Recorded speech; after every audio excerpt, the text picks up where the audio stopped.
मैं doctor R के पुरोहित, आपका स्वागत है। हम अभी अमेरिका में हैं और आइजनहावर का कार्यकाल समाप्त हुआ। जॉन एफ कैनेडी आए। जॉन एफ कैनेडी का कार्यकाल 1961 से 63 तक रहा। अमेरिका के सर्वाधिक युवा व्यक्ति जो राष्ट्रपति बने और सर्वाधिक लोकप्रिय व्यक्ति, लेकिन इनका कार्यकाल बहुत कम रहा। कैनेडी और पंडित नेहरू के बीच मैत्री संबंध थे। इस कारण से भारत अमेरिका दोनों के बीच जो मतभेद इसके पूर्व के राष्ट्रपतियों के कार्यकाल में उत्पन्न हुए थे, इन मतभेदों को यहां पर दूर करने का दोनों देशों को अवसर मिला। चीन से विवाद के संदर्भ में जब कैनेडी राष्ट्रपति बने, उसके पहले से ही भारत और चीन के बीच सीमा विवाद शुरू हो चुका था। इस सीमा विवाद पर कैनेडी की प्रतिक्रिया यह थी कि भारत और चीन के बीच उत्पन्न होने वाला सीमा विवाद केवल सीमा विवाद नहीं है, अपितु यह एशिया के नेतृत्व का विवाद है। यह साबित करने की स्थिति है कि दोनों में से कौन सी पद्धति, एक साम्यवादी पद्धति, दूसरी लोकतांत्रिक पद्धति, इन दोनों में से कौन सी पद्धति अच्छी है, यह स्पष्ट करने की है। हम चाहते हैं, मतलब कैनेडी ने कहा था कि हम चाहते हैं कि मुक्त और उभरते हुए एशिया का नेतृत्व मुक्त और उभरते हुए भारत करे। तो यह एशिया के नेतृत्व का संकट था, एशिया के नेतृत्व की समस्या थी। दो दावेदार थे, एक तरफ भारत था, दूसरा था चीन। चीन दुनिया को यह बताना चाहता था कि वह एक शांति प्रिय देश है और साम्यवादी व्यवस्था दुनिया की सर्वश्रेष्ठ व्यवस्था है, और भारत अपने लोकतांत्रिक तरीके से, लोकतांत्रिक पद्धति से यह साबित करना चाह रहा था कि लोकतांत्रिक पद्धति दुनिया की सर्वश्रेष्ठ पद्धति है।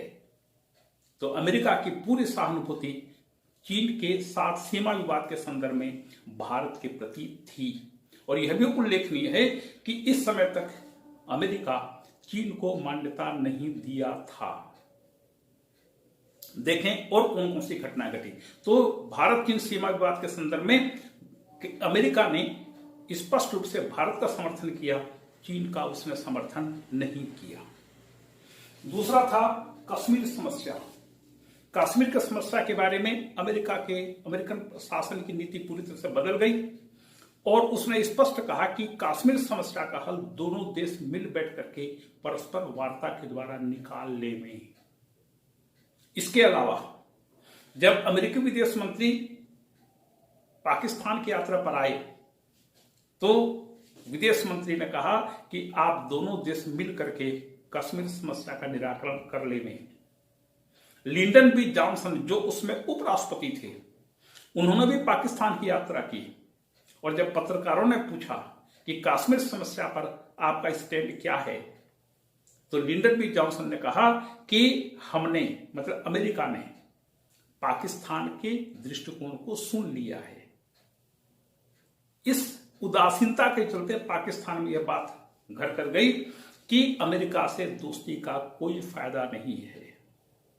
तो देखिए, इसके पहले के राष्ट्रपतियों के शासनकाल में कश्मीर समस्या पर अमेरिका हमेशा पाकिस्तान का साथ देता रहा, लेकिन कैनेडी के कार्यकाल में इस नीति में परिवर्तन हुआ, और कैनेडी ने, अमेरिका ने कश्मीर समस्या को परस्पर वार्ता से सुलझाने की बात कही, और चीन के विरुद्ध भारत को उसने सहयोग दिया। इसके बाद गोवा में पुर्तगाल का शासन था। जब 1947 में भारत आजाद हुआ, अंग्रेज यहां से चले गए, तो फ्रांस भी अपने पांडिचेरी वगैरह थोड़े से द्वीपों पर उसका कब्जा था, उसने भी पांडिचेरी आदि को स्वतंत्र कर दिया। लेकिन गोवा में पुर्तगाल का शासन था, और यह बात पुर्तगाल के शासकों को समझ में नहीं आ रही थी कि उपनिवेशवाद और साम्राज्यवाद का जमाना लद चुका है, अब गोवा को भी मुक्त कर दिया जाना चाहिए। ऐसा नहीं हुआ, पुर्तगाल काबिज रहा। और इस बीच यह सुनने में आया कि पुर्तगाल गोवा को अमेरिका के पास बेचने वाला है, और यदि अमेरिका गोवा को खरीद लेता है तो वह वहां पर सैर सपाटे के लिए तो गोवा खरीदेगा नहीं, वह अपना सैनिक अड्डा बनाएगा, नौसैनिक अड्डा बनाएगा। और अमेरिका ने यदि वहां पर नौसैनिक अड्डा बना लिया या अमेरिका का अधिकार यदि गोवा पर हो गया तो फिर भारत की सुरक्षा बहुत ज्यादा खतरे पे पड़ जाएगी। और यह सोच करके फिर भारत ने गोवा को मुक्त किया, सैनिक कार्यवाही करनी पड़ी और अल्टीमेटली पुर्तगाल को भागना पड़ा और गोवा को भारतीय संघ में सम्मिलित कर लिया गया।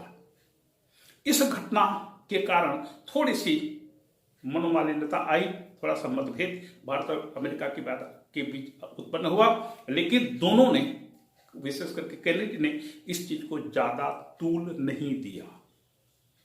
इसके बाद 1962 में चीन के साथ युद्ध हुआ। आपको पता होगा कि भारत चीन युद्ध उस समय हुआ जब अमेरिका और सोवियत संघ क्यूबा के मामले में फंसे हुए थे, दोनों उलझे हुए थे। इधर से सोवियत संघ के जहाज पूरे अस्त्र शस्त्र लेकर के क्यूबा के पास पहुंच रहे थे और उधर अमेरिका ने क्यूबा की नाकेबंदी कर दी और सैनिकों को आदेश दिया, जैसे ही सोवियत संघ के जहाज दिखे मुझे सूचित करना, मैं तत्काल फायर करने का आदेश दूंगा।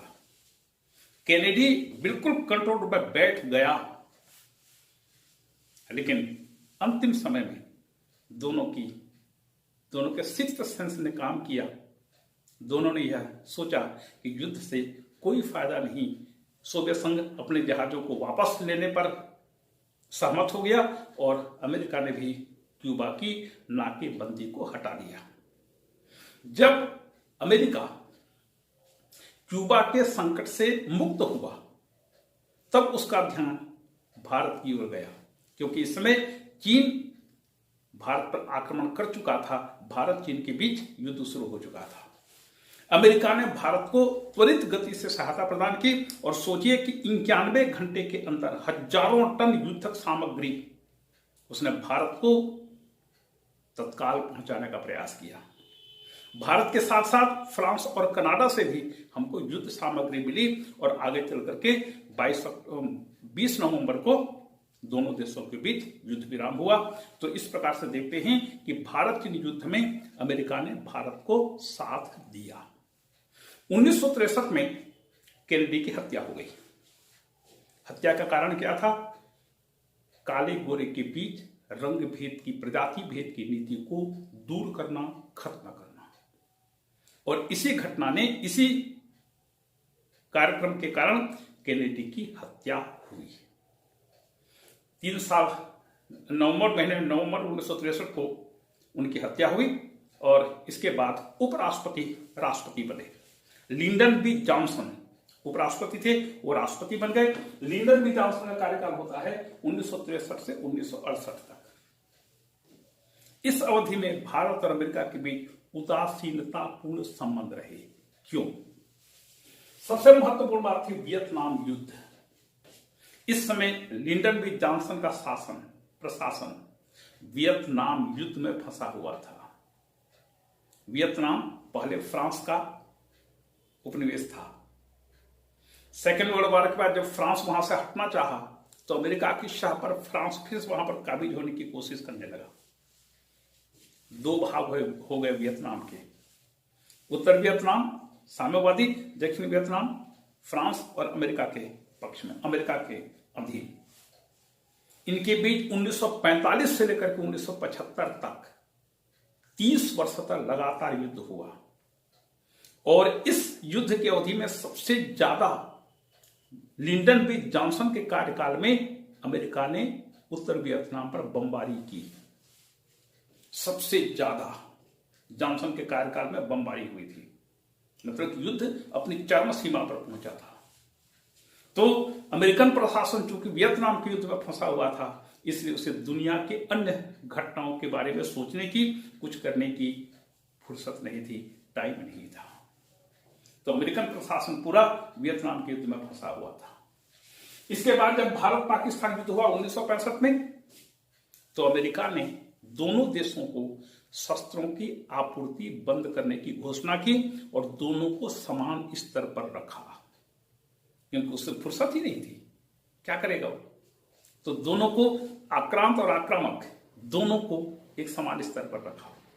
उसने दोनों को सहायता बंद करने की घोषणा की। जब ताशकंद समझौता हो गया, ताशकंद समझौते पर उसने खुशी मनाई, उसने दोनों को बधाई दिया। यह था Lyndon B Johnson. Lyndon B Johnson चूंकि वियतनाम में बमबारी के कारण बहुत ज्यादा बदनाम हो चुके थे, इसलिए उन्होंने 1968 का राष्ट्रपति चुनाव नहीं लड़ने की घोषणा की। फिर निक्सन आए। निक्सन का कार्यकाल था 1969 से 1974। 1947 से लेकर के आज 2022 तक कि संपूर्ण अवधि में यदि भारत अमेरिका के संबंधों को विवेचित करें तो यह बात साबित होती है, स्पष्ट होती है कि निक्सन के कार्यकाल में भारत और अमेरिका के बीच जितनी दूरी बढ़ी थी, उतना ज्यादा मतभेद किसी भी राष्ट्रपति के कार्यकाल में नहीं हुई थी। निक्सन 1969 में आए। श्रीमती गांधी 1969 में अमेरिका की यात्रा पर गए। 1970 में निक्सन आए भारत की यात्रा पर। मतभेदों को दूर करने का थोड़ा सा मौका मिला, दोनों एक दूसरे के करीब आने की कोशिश में लगे रहे। इस बीच पूर्वी पाक की घटना घटी। पूर्वी पाकिस्तान में शेख मुजीब के नेतृत्व में वहां पर स्वायत्तता आंदोलन चलने लगा। चुनाव हुए। चुनाव में शेख मुजीब की पार्टी को बहुमत मिला, लेकिन याह्या खान और जुल्फिकार अली भुट्टो ने मिलकर के शेख मुजीब को प्रधानमंत्री नहीं बनने दिया और याह्या खान ने पूर्वी पाकिस्तान में लोगों के आंदोलन का दमन करने का आदेश अपनी सेना को दिया और याह्या खान वापस पाकिस्तान पहुंच गए। सेना ने यहां पर दमन करना शुरू किया। 30 लाख बंगालियों की इन लोगों ने हत्या की थी। 30 लाख। तो जब पूर्वी पाकिस्तान में इस प्रकार से सेना ने दमन करना शुरू किया तो शरणार्थी लगातार भारत आने लगे अपनी रक्षा करने के लिए। ये शुरू में हजारों की संख्या में आते रहे, फिर लाखों तक इनकी संख्या पहुंची और जब युद्ध का समय आ गया तो उस समय इन शरणार्थियों की संख्या 1 करोड़ के ऊपर पहुंच गई थी। जब इस प्रकार की घटना घटने लगी तो भारत ने दुनिया के सभी देशों का ध्यान इस ओर आकर्षित करने का प्रयास किया। भारत के विदेश मंत्री दुनिया के विभिन्न देशों की यात्रा पर गए। वहां पर शासन को उन्होंने यह आश्वस्त करने का प्रयास किया कि पाकिस्तान जो भी कर रहा है वह पूरी तरह से अप्रजातांत्रिक है। यह देश का आंतरिक मामला नहीं हो सकता, क्योंकि पाकिस्तान बंगालियों का कत्ले आम कर रहा है। समूल विनाश, एक जाति विशेष का संपूर्ण विनाश किसी देश का आंतरिक मामला नहीं हो सकता। लेकिन दुनिया के किसी भी देश को यह बात समझ में नहीं आई। यहां तक कि श्रीमती गांधी अमेरिका भी गई थी। उन्होंने बहुत देर समझाने का प्रयास किया, लेकिन अमेरिका ने इसको पाकिस्तान का अंदरूनी मामला कर करके उसको अपने आप को अलग कर लिया। इसके बाद सुरक्षा मैत्री संधि हुई 1971 की। वस्तुतः इसी समय चीन और पाकिस्तान के बीच दोस्ती हुई और चीन का सोवियत संघ से मतभेद उत्पन्न हुआ।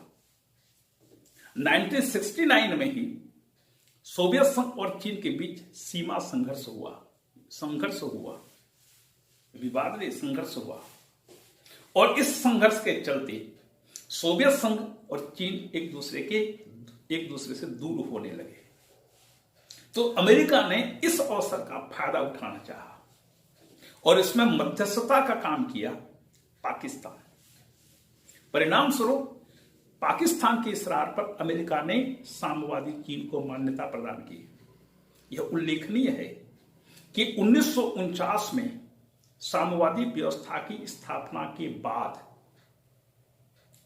अमेरिका ने साम्यवादी चीन को मान्यता प्रदान नहीं की थी। परिणाम स्वरूप साम्यवादी चीन यूनाइटेड नेशंस का सदस्य भी नहीं बन सका था। ताइवान चीन, चियांग काई शेक का चीन उस समय तक चीन का प्रतिनिधित्व कर रहा था। निक्सन के कार्यकाल में जब सोवियत संघ और चीन के बीच मतभेद शुरू हो गई तो अमेरिका ने इस अवसर का फायदा उठाने के लिए चीन को मान्यता प्रदान किया, ताइवान को यूनाइटेड नेशन से हटा करके साम्यवादी चीन को उसके स्थान पर बिठाया और निक्सन ने चीन की यात्रा की और चीन पाकिस्तान अमेरिका की एक तिकड़ी बन गई और ये तिकड़ी मिल करके भारत को धमकाने लगे।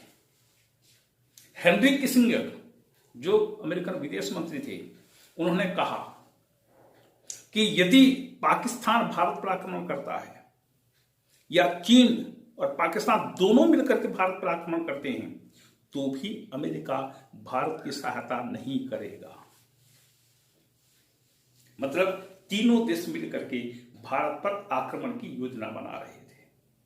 बहाना था पूर्वी पाकिस्तान की घटना कि भारत पाकिस्तान के अंदरूनी मामले में हस्तक्षेप कर रहा है, लेकिन यह मानवता की बात थी, लोकतांत्रिक व्यवस्था की बात थी। भारत में शरणार्थियों के माध्यम से जो आक्रमण किया था पूर्वी पाकिस्तान ने उसके विरुद्ध भारत काम कर रहा था। तो इस प्रकार से जब तिकड़ी बनी, जब भारत ने देखा कि अंतर्राष्ट्रीय राजनीति में उसको सहायता देने वाला कोई नहीं है, तब भारत ने सोवियत संघ के साथ 9 अगस्त 1971 को 20 वर्ष की सुरक्षा मैत्री संधि संपन्न की और इस प्रकार से देखते हैं कि भारत को अंतर्राष्ट्रीय राजनीति में एक विश्वस्त मित्र मिल गया था। इसके बाद भारत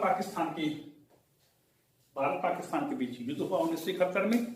इस युद्ध में अमेरिका की पूरी नीति भारत के विरुद्ध थी। निक्सन ने सिक्योरिटी काउंसिल में प्रस्ताव पेश किया कि भारत आक्रमणकारी है, भारत तत्काल युद्ध बंद करे। तो भारत के पक्ष में सोवियत संघ ने वीटो का प्रयोग किया, प्रस्ताव ध्वस्त हो गया। अगले दिन फिर से सिक्योरिटी काउंसिल की बैठक में अमेरिका ने वही प्रस्ताव पेश किया पाकिस्तान के पक्ष में। सोवियत संघ ने दोबारा वीटो का प्रयोग किया। इस प्रकार से सोवियत संघ ने सिक्योरिटी काउंसिल में भारत के पक्ष में 2 बार वीटो का प्रयोग किया। इसके बाद जनरल असेंबली की बैठक में अमेरिका ने वही प्रस्ताव पेश किया और अमेरिकन गुट के सदस्यों की संख्या अधिक होने के कारण अमेरिका का वह प्रस्ताव पारित हो गया। लेकिन श्रीमती गांधी ने यूनाइटेड नेशंस के जनरल असेंबली के प्रस्ताव को मानने से इंकार कर दिया और जब हमारा उद्देश्य पूरा हो गया, पूर्वी पाकिस्तान आजाद हो गया, तब भारत ने एक पक्षीय युद्ध विराम करने की घोषणा करके अमेरिका को बता दिया कि देखो हम आक्रमणकारी नहीं थे, हम आक्रमणकारी नहीं हैं। हमारा उद्देश्य था प्रजातंत्र की रक्षा करना, लोगों की हत्याओं को रोकना। हमारा उद्देश्य पूरा हो चुका है, अब हम युद्ध बंद कर रहे हैं। और उस समय जब युद्ध चल रहा था तो निक्सन ने अपने 7वां बेड़ा एंटरप्राइजेस को बंगाल की खाड़ी में भेज दिया था। यह भारत पर मनोवैज्ञानिक दबाव डालने का एक प्रयास था। उसने बहाना बनाया कि ढाका में कुछ अमेरिकन नागरिक रह गए हैं, उनको हम ले जाने के लिए आ रहे हैं, उनको छुड़ाने के लिए हम आ रहे हैं ढाका। लेकिन यह बात नहीं थी, भारत को मनोवैज्ञानिक रूप से दबाव डालना था। और इस प्रकार से अमेरिका ने पूरी तरह से शत्रुतापूर्ण व्यवहार किया और इसके चलते निक्सन शासनकाल में भारत के साथ उसके संबंध कटुतर होते गए। इसी निक्सन के कार्यकाल में ही भारत में जो तारापुर यूरेनियम संयंत्र है, तारापुर परमाणु संयंत्र, उसको अमेरिका यूरेनियम की सप्लाई करता था, उसको उसने बंद करवा दिया। तो निक्सन के कार्यकाल में भारत अमेरिका के बीच सबसे ज्यादा कटुतापूर्ण संबंध रहे। लेकिन 1974 में हुआ ये कि वाटरगेट कांड के कारण, वाटरगेट कांड, दूसरे राजनीतिक दल की जासूसी, इसको एक कहा जाता है वाटरगेट कांड। वाटरगेट एक होटल का नाम है। उस होटल में बैठ करके निक्सन के रिपब्लिकन दल ने विरोधी डेमोक्रेटिक पार्टी की जासूसी किया था, और यह जब मामला उजागर हुआ तो निक्सन को त्याग पत्र देना पड़ा। आज तक अमेरिका में जितने भी राष्ट्रपति हुए हैं, किसी भी राष्ट्रपति को त्याग पत्र देने की आवश्यकता नहीं पड़ी है। एकमात्र राष्ट्रपति निक्सन को त्याग पत्र देने के लिए बाध्य होना पड़ा। और इसके पहले निक्सन के उपराष्ट्रपति, निक्सन के समय के उपराष्ट्रपति स्पिरो एंग्यू को भी भ्रष्टाचार के मामले में त्याग पत्र देना पड़ा था। तो अमेरिकन संविधान कहता है कि यदि उपराष्ट्रपति का पद रिक्त हो जाता है, आप जानते होंगे कि अमेरिका में मध्यावधि चुनाव या उपचुनाव नहीं होते, कार्यकाल बिल्कुल फिक्स है, और जिस डेट को निर्वाचन होना है उसी डेट को निर्वाचन होगा। तो अमेरिका का संविधान कहता है कि यदि उपराष्ट्रपति का पद रिक्त हो जाए तो राष्ट्रपति एक व्यक्ति को उपराष्ट्रपति पद के लिए नामांकित करेगा जब दोनों सदन, कांग्रेस के दोनों सदन, सीनेट और रिप्रेजेंटेटिव प्रतिनिधि सभा, दोनों 2/3 बहुमत से उस नियुक्ति को अनुसमर्थन दे देवे, तो वह व्यक्ति उपराष्ट्रपति बन जाएगा शेष कार्यकाल के लिए। तो जब स्पिरो एंग्यू को त्याग पत्र देना पड़ा तो निक्सन ने जेराल्ड फोर्ड को उपराष्ट्रपति नियुक्त किया। जेराल्ड फोर्ड उपराष्ट्रपति बन गए, कांग्रेस के दोनों सदनों की सहमति मिल गई, और इसी प्रकार से बिल्ली के भाग से छींका टूटा। निक्सन को 1974 में त्याग पत्र देना पड़ा। जब त्याग पत्र देना पड़ा तो जेराल्ड फोर्ड राष्ट्रपति बन गए, क्योंकि अमेरिका का संविधान कहता है कि यदि राष्ट्रपति का पद रिक्त हो जाए तो उपराष्ट्रपति शेष कार्यकाल के लिए राष्ट्रपति बन जाएगा। तो इस प्रकार से अमेरिका के इतिहास में यह पहली ऐसी घटना घटी थी जिसमें कोई व्यक्ति बिना चुनाव लड़े राष्ट्रपति के पद तक पहुंच गया था। तो 1976 से 1974 से 76 तक लगभग 2 वर्षों तक जेराल्ड फोर्ड अमेरिका के राष्ट्रपति रहे। इसी बीच 1975 में भारत में इमरजेंसी की घोषणा हो गई श्रीमती गांधी के द्वारा। तो अमेरिका को मौका मिला। जेराल्ड फोर्ड ने कमेंट किया कि भारत में तानाशाही आ गई है, प्रजातांत्रिक व्यवस्था पूरी खत्म हो गई है। तो श्रीमती गांधी ने जवाब दिया कि जो व्यक्ति जीवन में कभी चुनाव नहीं लड़ा और राष्ट्रपति के पद तक पहुंच गया है, वह हमें प्रजातंत्र की पाठ सिखाता है। तगड़ा जवाब दिया था। लेकिन फिर भी जेराल्ड फोर्ड के समय में कुछ अच्छे काम हुए। अच्छे काम का मतलब जो मतभेद बहुत ज्यादा कटुतापूर्ण हो गए थे अमेरिका के साथ संबंध, इन संबंधों को थोड़ा सा अच्छा बनाने का प्रयास जेराल्ड फोर्ड के द्वारा किया गया, तो कटुता कम हुई। इसके बाद डिएगो गार्सिया को लेकर के दोनों देशों के बीच कुछ तनाव हुआ। डिएगो गार्सिया भारत की कन्याकुमारी से सीधे दक्षिण में डिएगो गार्सिया एक द्वीप है, वह इंग्लैंड का उपनिवेश था। इंग्लैंड ने उसको अमेरिका को बेच दिया और डिएगो गार्सिया में अमेरिका ने सैनिक अड्डा बनाना शुरू किया। मतलब हिंद महासागर में जो अभी तक किसी प्रकार के सैनिक अड्डे स्थापित नहीं हुए थे, अमेरिका ने यहां पर नौसैनिक अड्डा बना करके पूरे हिंद महासागर और उसके पूरे आसपास के क्षेत्रों को नियंत्रित करने की योजना बनाई। और भारत का स्टैंड यह था कि हिंद महासागर को शांति का क्षेत्र घोषित किया जाए। भारत की स्पष्ट नीति थी कि अमेरिका और सोवियत से जितना लड़ना है वो प्रशांत महासागर में और अंध महासागर में लड़ें, कम से कम हिंद महासागर को शांति का क्षेत्र बना करके रखा जाए। और इस डिएगो गार्सिया के कारण दोनों देशों के बीच संबंध में कुछ कटुता आई। तो जेराल्ड फोर्ड 1976 का चुनाव लड़े, लेकिन बेचारे हार गए। इसके बाद जिमी कार्टर आए 1970-80। जिमी कार्टर डेमोक्रेट थे और दोनों देशों के बीच जो मतभेद थे उन मतभेदों को दूर करने का प्रयास किया गया। जिमी कार्टर भले व्यक्ति थे। भारत के श्रीमती गांधी, भारत के मोरारजी देसाई और अटल बिहारी वाजपेयी अमेरिका की यात्रा पर गए। जिमी कार्टर भी भारत की यात्रा पर आए। परस्पर यात्राओं से विचारों को समझने में, मतभेद दूर करने में सहायता मिली।